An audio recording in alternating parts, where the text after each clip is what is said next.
जय श्री कृष्णा, जय श्री राधे। मार्गशीर्ष मास महात्म और कथा सुनने वाले सभी भक्तों का आज की कथा में हार्दिक स्वागत है। भगवान श्री कृष्ण चंद्र और श्रीमती राधा रानी की कृपा सदैव ही आप सभी पर और आपके परिवारजनों पर बनी रहे। तो आइए सुनते हैं आगे की कथा। राजा परीक्षित ने उत्तर की पुत्री इरावती से विवाह किया। उससे उन्होंने जन्मेजय आदि 4 पुत्र उत्पन्न किए। वह दिग्विजय को निकले थे। तब उन्होंने देखा कि एक बैल जिसकी 3 टांग अथवा 3 पैर हैं, पास ही बैठे एक शूद्र ने पहले से ही काट दी है। उसी के पास एक गाय भी खड़ी है। वह गाय रूपी पृथ्वी उससे रो रो कर कह रही थी, तुम जो मुझसे पूछ रहे हो उसे तुम पहले ही जानते हो। सारे संसार को सुख पहुंचाने वाले तुम पहले अपने 4 पैर पर खड़े थे। अब जब से इस पृथ्वी पर संसार के जीवों को कष्ट पहुंचाने वाला कलयुग आया है, इसी ने तुम्हारा अंग भंग कर दिया है। और तुम्हारी यह दशा देख देख कर मुझे शोक हो रहा है। अब तो हमारी सहायता करने वाला है ही कौन। धर्म के 4 पैर होते हैं, सत्य, दया, पवित्रता और तप। सूत जी कहते हैं, शौनक जी, जिस समय धर्म और पृथ्वी इस प्रकार आपस में बात कर रहे थे, उसी समय राजश्री परीक्षित पूर्व वाहिनी सरस्वती के तट पर आ पहुँचे। उन्होंने देखा एक राजवेशधारी चांडाल हाथ में तलवार लेकर उनको बुरी तरह पीट रहा है, जैसे उनका कोई स्वामी ही न हो।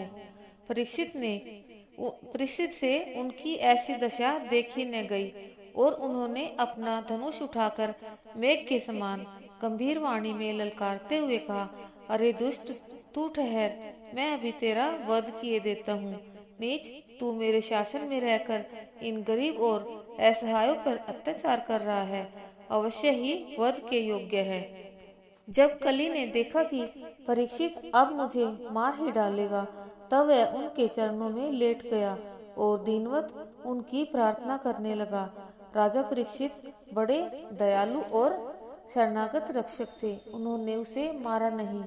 राजा ने हंसते हुए कहा, जब तू शरण में आ ही गया है तो अब अर्जुन के वंश में तुझे किसी से भी भय नहीं, परंतु तू है तो अधर्म का सहायक, इसलिए तुझे मेरे राज्य में नहीं रहना चाहिए, क्योंकि तेरे रहते राजाओं में झूठ, लोभ, चोरी, दुष्टता, स्वधर्म त्याग, कपट, कलह, दरिद्रता, दंभ आदि पापों को बढ़ावा मिल रहा है।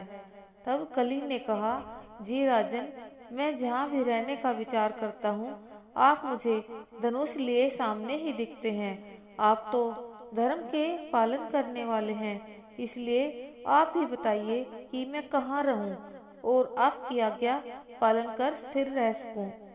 सूत जी कहते हैं, शौनक जी, कली की प्रार्थना सुनकर उसे राजा परीक्षित ने 5 स्थान दिए, द्युत क्रीड़ा, मद्यपान, स्त्री संग, हिंसा और सुवर्ण। इसके बाद राजा ने धर्म रूप बैल के 3 पग जोड़ दिए। इन्हीं 5 स्थानों में अधर्म का मूल कलयुग निवास करता है, इसलिए आत्म कल्याणी पुरुष को इन 5 का सेवन नहीं करना चाहिए। आगे सूत जी कहते हैं, शौनकादि ऋषियों, जब तक पृथ्वी पर राजा परीक्षित सम्राट रहे, तब तक चारों ओर व्याप्त हो जाने पर भी कलयुग का कोई प्रभाव नहीं था। सूत जी कहते हैं, शौनक जी, एक दिन राजा परीक्षित धनुष लेकर वन में शिकार के लिए गए थे। वहाँ हिरण आदि के पीछे दौड़ते दौड़ते कुछ थक गए और उन्हें बहुत जोर की भूख एवं प्यास लग रही थी, किंतु उन्हें कोई जलाशय नजर नहीं आया। तब पास ही एक ऋषि के आश्रम में घुस गए।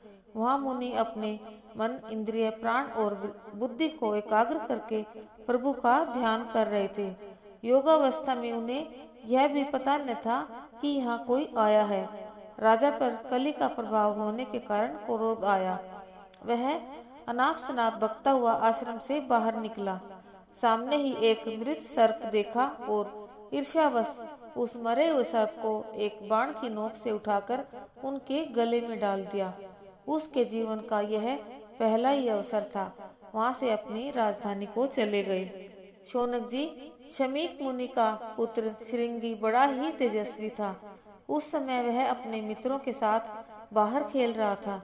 जब उसने सुना कि राजा ने मेरे पिता के साथ दुर्व्यवहार किया है, तब उसने क्रोधित होकर और मित्रों को अपना बल बतलाने के लिए उसी समय कौशिकी नदी के जल से आचमन कर अपनी वाणी रूपी व्रज का प्रयोग किया। श्रृंगी ऋषि ने कहा, कुलांगार, परीक्षित ने मेरे पिता का अपमान किया है। ऐसा करके उसने मर्यादा का उल्लंघन किया है।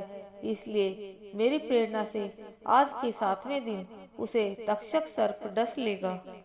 शौनक जी, महामुनि शमीक को अपने पुत्र के शाप के अपराध पर बड़ा पश्चाताप हुआ। राजा परीक्षित ने जो उनका अपमान किया था, उस पर तो उन्होंने कोई ध्यान ही नहीं दिया था। उधर राजधानी में पहुंचने पर परीक्षित ने अपना मुकुट उतार कर रखा। तब उन्हें अपने इस निंदनीय कर्म पर बड़ा पश्चाताप हुआ तथा अपने इस अनुचित कृत्य का दंड ले ऐसा अपने मन में विचार करने लगे। इसी समय उन्हें कुमार श्रृंगी के शाप का पता चला।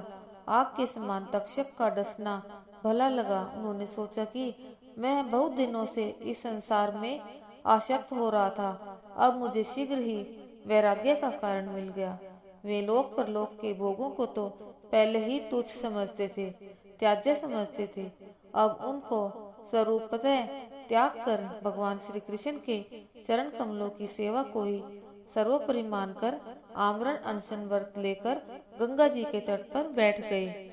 उस समय बड़े बड़े महानुभाव ऋषि मुनि अपने शिष्यों की मंडली के साथ वहां पधारे। राजा परीक्षित ने सबका यथा योग्य सत्कार किया और उनके चरणों में सिर रखकर उनकी वंदना की।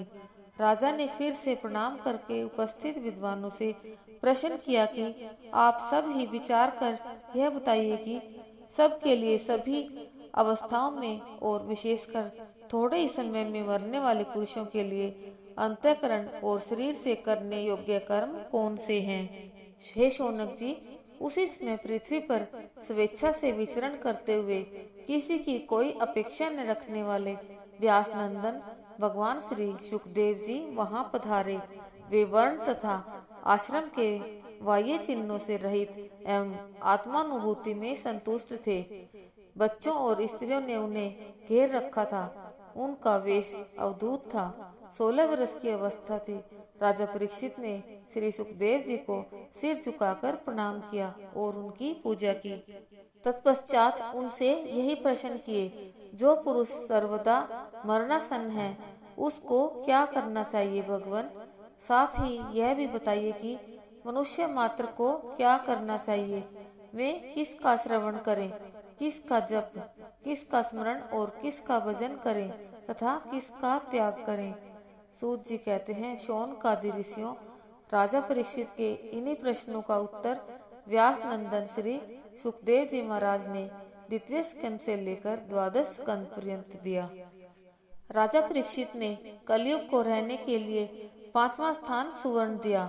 तब कलयुग तुरंत ही राजा परीक्षित के स्वर्ण मुकुट में बैठ गया। इसी कारण से उनकी बुद्धि भ्रमित हो गई और शमीक ऋषि के गले में मृत सर्प डाल दिया। राजा परीक्षित की मृत्यु यदि ब्रह्म ऋषि के वचनों अथवा शाप से न होकर किसी अन्य कारण से होती तो ब्रह्मास्त्र की महिमा घट जाती, क्योंकि ब्रह्मास्त्र जिसे नहीं मार सका उसे उससे नीचे वाले साधन कैसे मार सकते हैं। श्री सुखदेव जी भगवान की प्रेरणा से वहां पहुँचे। भगवान पुरुषोत्तम श्री कृष्ण सर्वत्र एवं सर्वज्ञ हैं। उन्होंने अपने प्रिय भक्त नारद जी के द्वारा उन्हें नारायण सरोवर से बुलवाकर भेजा था, क्योंकि भगवान श्री कृष्ण की लीला कथाओं को उनसे अधिक जानने वाला कोई दूसरा और हो ही नहीं सकता था। इसमें एक कारण यह भी था कि राजा को शाप वाणी से था, अतः उपचार भी वाणी से ही होना चाहिए था। इसलिए शुक रूपी सुखदेव जी से मधुर वाणी किसी की हो ही नहीं सकती थी।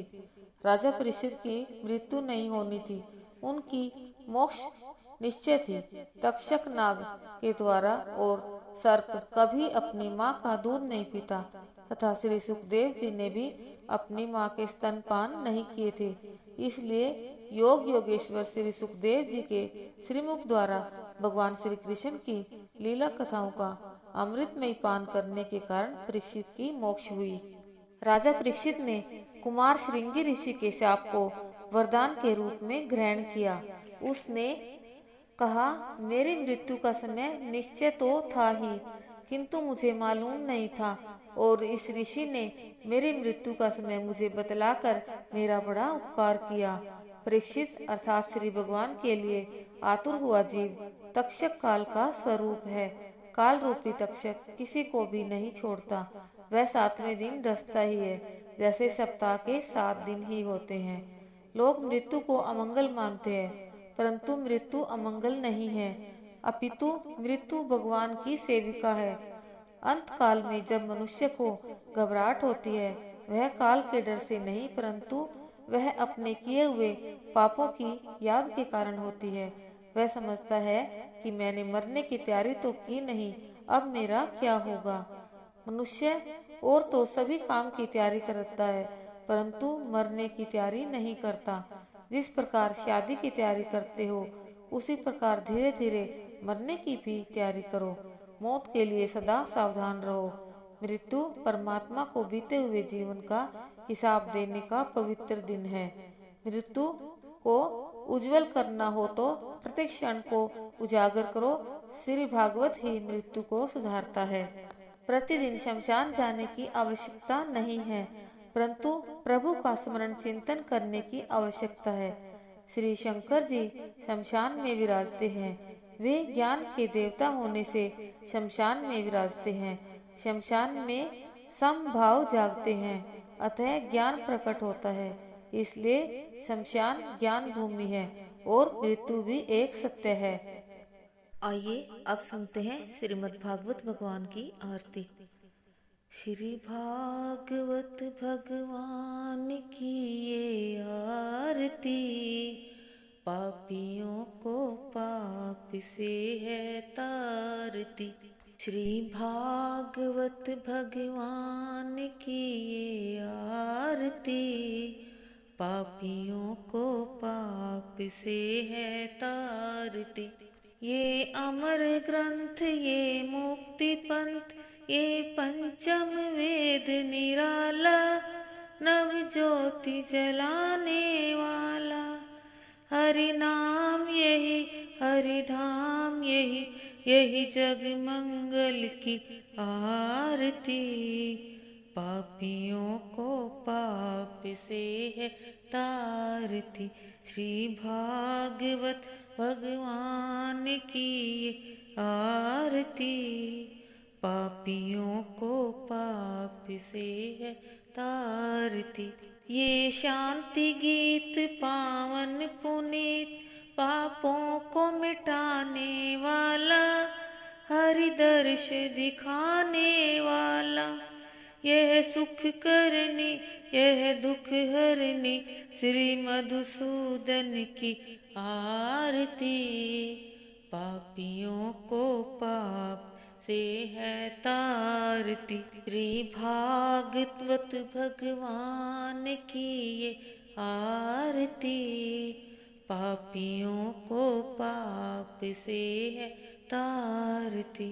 ये मधुर बोल जग फंद खोल, सन्मार्ग दिखाने वाला, बिगड़ी को बनाने वाला।